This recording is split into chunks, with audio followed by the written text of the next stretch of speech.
Hey everyone, want to add multiple data sources in Looker Studio? In this video, I'll show you how to connect and manage multiple data sources step by step.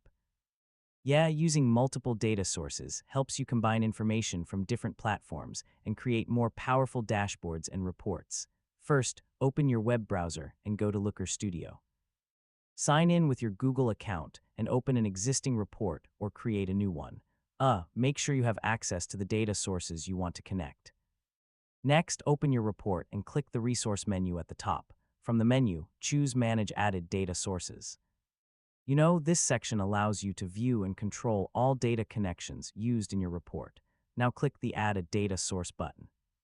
Looker Studio will show a list of available connectors that you can use. Choose the platform or service where your data is stored. You can connect sources like Google Sheets, Google Analytics, Search Console, Google Ads, BigQuery, and many other supported services. After selecting a connector, follow the setup steps to authorize access and choose the specific account, file, property, or dataset you want to connect. Once the connection is complete, click Add to Report. Your new data source will now be available alongside your existing sources. You can repeat this process to add additional data sources to the same report. Adding multiple sources allows you to create dashboards that combine different types of information.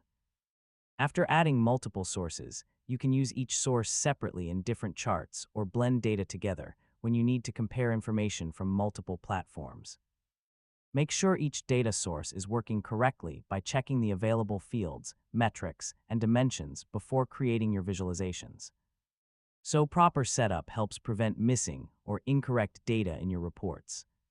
When everything is ready, customize your charts, apply filters, and organize your dashboard to display the most useful insights.